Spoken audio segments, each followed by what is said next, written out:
It's Authors Revealed, and I'm Becky Anderson. I am thrilled. One of my favorite young adult authors is here. It's Andrew Smith. He's the Prince Honor-winning author of Winger, and he's here for the sequel. It's called Standoff. I couldn't wait for this one.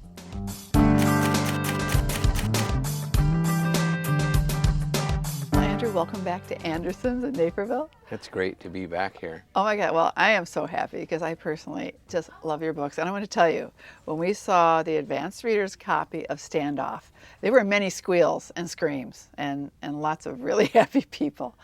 So I want to know, what was it like writing the sequel to a book that is so beloved by so many people? And I'm sure for you, being able to revisit and be with these characters again, what was that like to be back with them? It was really great because, first of all, I wrote Winger about 10 years ago. Oh, and then, and it didn't come out until 2013. And after it came out, it made, such an impact with so many readers around the world. And people just started kind of hounding me about wanting to know about what happens next. Mm-hmm. So when Simon & Schuster asked me to write the sequel, I was happy to go back to it, and it was surprisingly easy. Even after that 10-year lag, it was surprisingly easy to get back inside the head and the voice of Ryan Dean West. Yeah. And it was really fun, and I ripped through that book. Really? Yeah, it was fast. It was easy. Well, he's one of those characters that you love so much because he's so real. And you expect to just bump into him on the street or in some situation because he is so real. And I read something about, you sort of, when you're writing a character, you sort of like put on their skin in a way. It's sort of like when an actor prepares for a role. So tell us about where he came from to begin with, and how much of he, I know it's the usual questions, how much is he of you, but putting on that skin. Mm-hmm. and this character, because the covers on these books, I want to ask you about that too. Okay. But where did the little seed start to grow for this first book? You said it was 10 years ago, but now jumping back into it, because these books, more than so many others, the supporting cast of characters are so wonderful, and we're so glad that some of them were back, obviously, in this book. Well, I think the seed for this book actually started when I was 14 years old, and I was in 11th grade, and it was such a horrible experience for me. It was such I just looked at that time as just, I was in hell. And so, I mean, all of that angst that Ryan Dean feels about not fitting in with his classmates and not having a chance socially, to get a girlfriend, all of those things were things that I experienced. And so, then as a writer later on in life, and I had coached rugby and I loved the sport of rugby, and I thought, well, I'm going to put this together. I'm going to write about that terrible time of being 2 years younger than everybody else that I hung out with, and lying about my age so much so that people wouldn't catch on, even though I was scrawny and had a high voice. And I thought, I will put this all together, and Winger just kind of like, it almost wrote itself. And I think that's what rings so true for so to all your books. It doesn't matter how fantastical or crazy or your books always are so real. It doesn't matter what the other vehicles are that make your stories, but they are so real.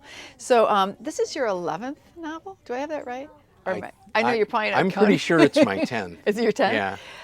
And I know you've written, since the first one was published, Ghost Medicine, you've written a lot in a short period of time. But this is only your second one, because Marbury Lens, you wrote the sequel of Passenger. Right. So coming back to these characters. So with Standoff, what are you hearing from fans who absolutely loved Winger?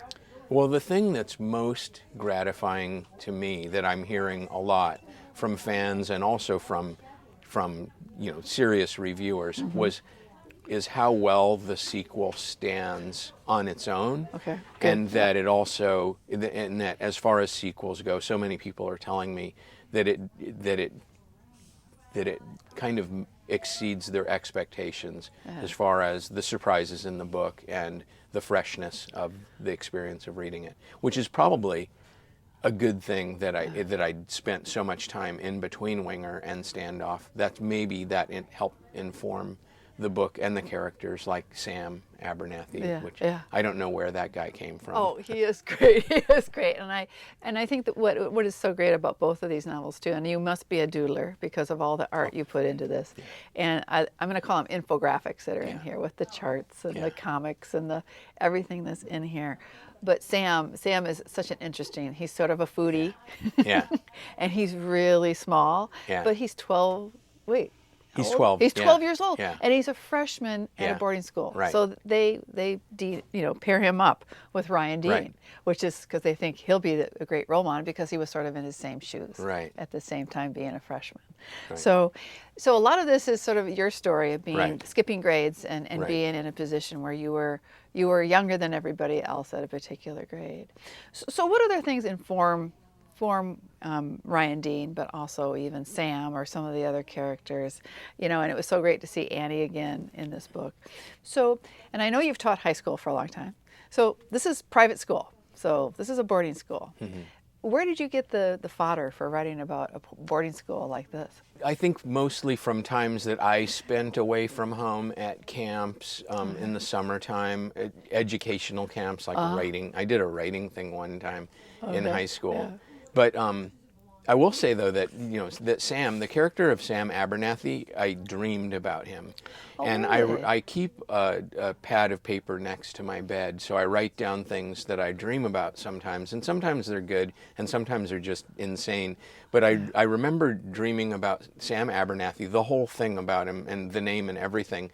There's a scene in the book, I think, even when he's first being introduced, and Ryan Dean says, "Nobody in the world would ever be named Sam Abernathy." And that was exactly something that was running through my head when I dreamed about this kid, that who would ever name anyone Sam Abernathy? And then when my son started college, my son was a grade skipper too, and he started college very young. Mm-hmm. And when I took him away to school, he's a senior now at UC Berkeley, but his first roommate was this kid who was addicted to watching Regis and Kathy Lee, and the kids, bizarre is that, he right? streamed it constantly. I even came and visited my son one time, and there was his roommate watching Regis and Kathy Lee. And so I thought, I'm going to put a roommate in there for Ryan Dean that's addicted to watching something, and it happens to be the cooking channel. Right. He's a foodie. Yeah. When you sit down to write something, do you have a purpose in it, or is it you just want to write a good story and have some really great characters? Yeah, well, I'm definitely do not consider myself to be a message type of author. Right.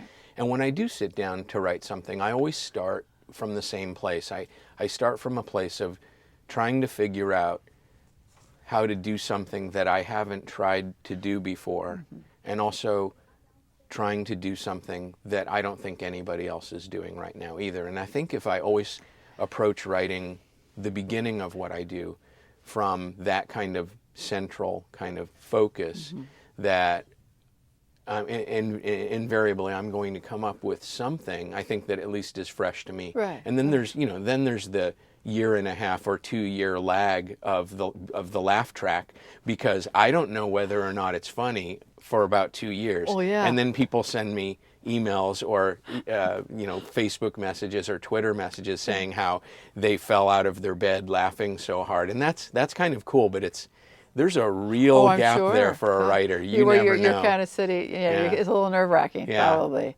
But how do you balance all of that? Because it's so easy to go over the top on any particular thing, whether it's the humor or it's the real heartfelt sort of tragedy sort of that happens within certain books, or it's easy to go over the top.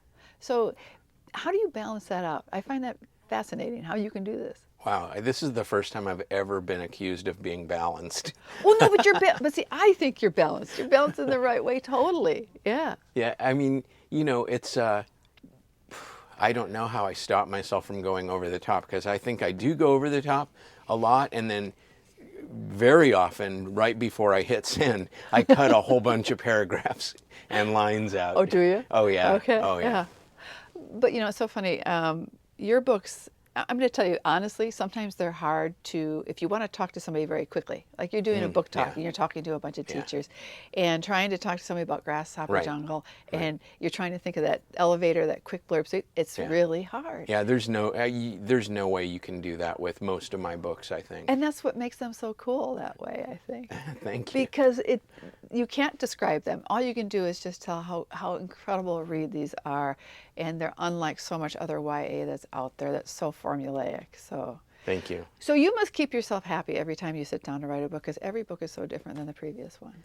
It's it's the full spectrum of emotions. I mean, when I start something new, I'm really in love with the idea and enthusiastic, and then about 25,000 words into it, I'm really questioning why the hell I started to begin with, and then it gets worse and worse and worse until I'm about 10 pages from the ending. Then I start to feel better about myself and my work again. Yeah. You know, some people are calling Winger and Standoff, you know, the companion novel.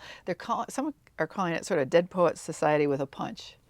But I think it's so much more than that, with humor, but it's with honesty, which I think all your books emotionally are so honest. I try to. Yeah. It's hard because people that know me, that are very close to me, sometimes read my novels and have a hard time getting through them, not because they're terrible, but they have a hard time getting through them because they realize how personal a lot of my writing is. It's like, it's super personal, and people who know me know that, that I actually do go there sometimes. So some of the supporting characters, and you said you dreamt about Sam, which I think is so cool. Sort of like a Stephanie Meyer moment, but we won't compare those two. Okay. But you know, when you create the supporting characters, because some of them I just absolutely love, even like Nico Cosentino was so cool. Where do characters like that come with, and do they grow out of, you know, the main story, whether it's about Ryan Dean or whatever? But where do all your cast of other characters come from, especially when you're talking about a school environment? Well, characters are really the important thing to me, and especially I pay a lot of attention to my secondary characters. And I knew going into Standoff that I wanted Nico, Joey's younger brother, to be a character in it. And he's also, Nico is actually a kid that I knew who was killed, and in a terrible accident. And so, and I kind of, I kind of based Nico on a real kid that I knew. And then I also needed him to kind of extend Joey's influence into Ryan Dean's life in the here and now. So no spoilers. We don't want no spoilers. No spoiler there, Okay. Because we don't want it. People have to read Winger and then they got to read this. So yeah. So some of they're so full fleshed. You know, they are full, you know, skin and bone, and that's what is so untrue of so many other stories, because it's not what life is about. These characters, you know, are real people, and that's what we all. After we're done reading these books, we so feel that we know them. So well, I'll tell you, you know, when I read a novel, whether it's young adult or adult fiction, and I see the secondary characters or the minor characters as being nothing more than like cardboard cutouts, I can't get through a novel like that. I can't either. So, doodling. Did you doodle a lot in school? I did. And, you know, and originally, like I said, I wrote Winger about 10 years ago, and I drew all of those comics out myself.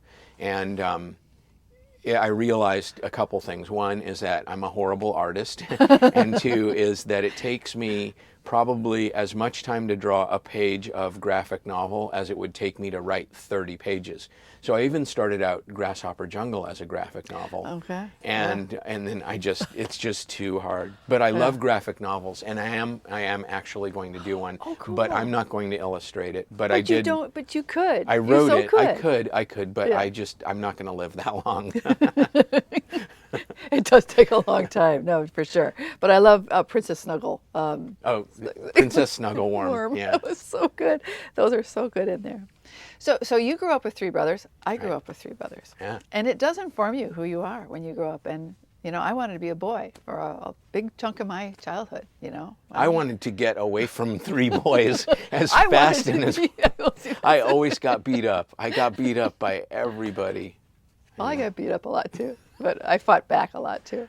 But it's one of those things. But it's so interesting how the influence from early childhood, even the encouragement you got. So, and I know you didn't get a lot of encouragement to be a writer. Right. So, what are those earliest recollections you have of wanting to be a writer? And do you remember some of those first few things that you wrote that you remember? Oh, they were terrible. Well, that's okay. Tell us about them anyway. Okay, I mean, I always knew that I wanted to be a writer as soon as I learned how to actually write, like in kindergarten. And I started writing poetry and stories and stuff like that. And then here's a story, is that I remember when I was in 7th grade, I had an assignment to write a short story in an English class. And I used to love getting assignments like that because it was like free and open and you could be creative. So I wrote this short story. It was horrible, trust me. And it was called The Owl. And it was like a horror story, a haunted house story. And I turned it in, and my English teacher in 7th grade, she called me up to her desk the next day and she said, I'm giving you an F on this because there's no way someone who's your age could write something like this. It must be plagiarized. And she sent me home with an F. And I was just destroyed. I mean, I never got Fs. But here you've written this. You're proud of what you've written. Yeah. I can't imagine. That was so discouraging. It almost, again, there's those knockbacks like that. But I'm so glad you didn't let that stop you. So. Well, yeah, the biggest encouragement came because my parents told me to get a real job and to not be a writer. And if you tell a teenage boy something like that, you might as well just hand him a pen and a blank pad of paper and say, go write, kid. Go for it. Yeah. Right. So interesting. So I want to know, I hear you have a writing lair at your house. I do. And that no one's allowed in there. So, well. Or very few. It's just. It's the intersanctum. Nobody's allowed in there. It's a bomb zone. It's so messy. Yeah. When Entertainment Weekly did a feature story on me, and they sent a reporter to my house, Anthony Bresnikan, who's a tremendously talented writer. Yeah, for sure. And he came out to my house, and my wife was mortified. And she makes the downstairs like totally spotless because she didn't want someone seeing our house. She wanted to put on a fake house. Right. And she said, do not let him go up to your office and see your office. And so, of course, the course of the day, and I became very good friends with Anthony. And then near the end of the day, my wife totally left. She couldn't stand being there. But he said, can I see your office? And so I said, sure. And I took him up there, and he starts looking around. And, it's looking at all the things on the shelves and the piles of stuff on my desk. And he was impressed because I did not clean it up for him. Wow. He got to see the real thing. The real thing. Yeah. Very cool. So you still teach. I do. Right. You teach full time. I do. How do you do all this writing? Teach full time. But tell us why you still teach. And I know I probably know a lot of the answers. But wanting to know if some of your students are some of your first readers, whether they give you also. You're keeping connected besides your own children, but keeping connected with high school age kids, but also just sort of maybe helping guide them. But what are the reasons you still teach outside of, I know administration and all the other stuff that comes along with teaching, because my mom taught for a long time, and that was sort of, it wasn't the cool part of teaching. It was the kids themselves.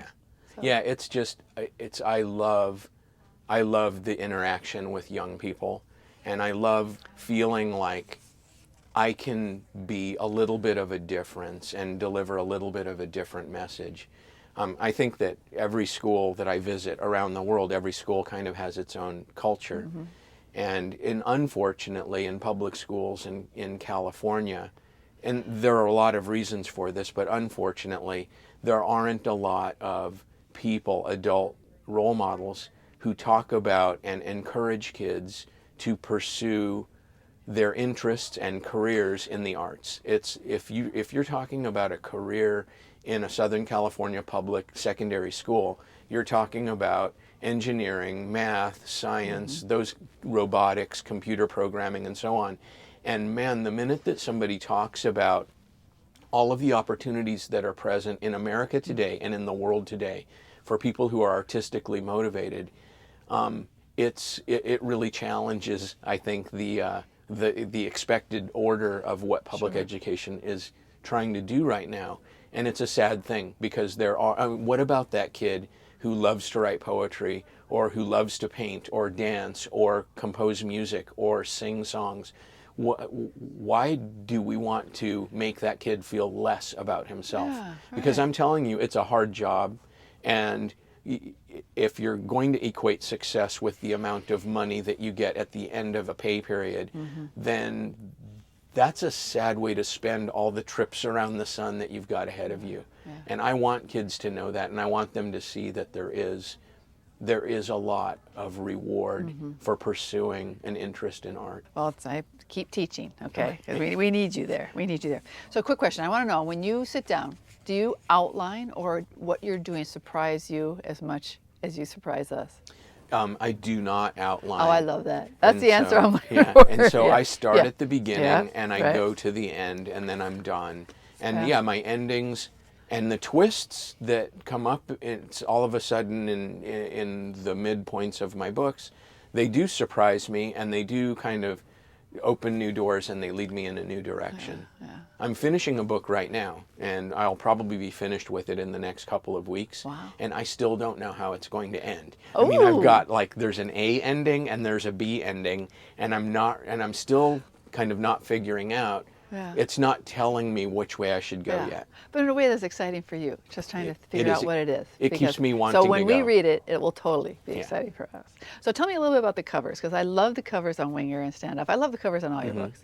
But whoever he is, where did they find him? Because that's kind of like how I pictured him. Well, Yeah. the cover, there's a neat story about the cover of Winger and Standoff, in that Lucy Ruth Cummins is the art director at Simon & Schuster, and she's done all of my covers at Simon & Schuster, and I love them.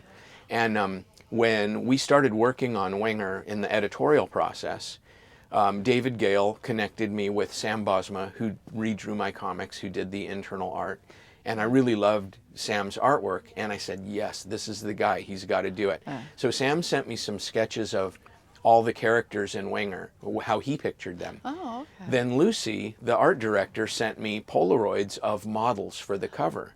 And I thought that this guy was a good Ryan Dean. Why? Because he wasn't an Abercrombie and Fitch model, and he didn't have ripped abs. And so I thought he was a good guy, like an unlikely hero for on the cover. So we went with him. Lucy did photo shoots, sent photos to Sam, and Sam went through and redrew all the comics so that the character in the comic looked like the guy on the cover. Then when they asked me to do Standoff, Lucy said, I'm going to find him. I'm going to track him down. I think he still lives in New York, and we're going to do a cover shoot with him. And then she also sent me photographs of the little boy who's Sam. Sam, Yeah. who might have another cover job coming up. Okay, cool. I can't wait to hear about that. Okay. Grasshopper Summer may be a Grasshopper movie. Jungle. Grasshopper Jungle. But Summer, that's another book. Oh my God, see, I do that all the time. Grasshopper Jungle is going to be a movie. Is that true? That is true. Now, the director, he directed Shaun of the Dead. Correct. That's Edgar Wright. And The World's End. Yeah. And World's End and Wow, Hot Fuzz and Spaced. Oh my gosh. Yeah. So, how do you feel about Grasshopper Jungle becoming this movie? Well, Because people definitely have very strong opinions about this book and how it should look, probably, right? well, yeah. Including you. Yeah, definitely. And first of all, I'm thrilled. And I will say this too, that I've turned down offers to option other books of mine for film just because I felt like there weren't the right people. They weren't the right people who were making the offer. Sure. And this whole thing started with the screenwriter. The screenwriter, the guy who wrote the screenplay, is Scott Rosenberg. And Scott Rosenberg is a phenomenally talented screenwriter who wrote, among other things, High Fidelity and Beautiful Girls and some major blockbuster pictures. And Scott started this whole thing. He came to me and he said, I must write this. And then Scott got Sony on board, and Sony sent Edgar a copy of the book, Edgar Wright, who directed Hot Fuzz. Right, yeah. Edgar then said, "I'm going to direct Oh, this," this and is now so cool. I mean, I guess the most recent development that I can tell you, and I'm probably not allowed to say this, but I got the script from Scott, Oh, okay. and I read it just the weekend before last. Yeah. And then we had a conference call, my film agent, my literary agent, myself, after we read the script, and I'll tell you, it is incredibly good. Oh, good. It is so good. In fact, my film agent, and she's a major film agent, she also said that she has never gotten an adaptation script where she felt like there's no need to write notes back to say this has to be fixed, this has to be changed, and so on. Wow. And I felt the same way, and my literary agent felt the same way too. Okay.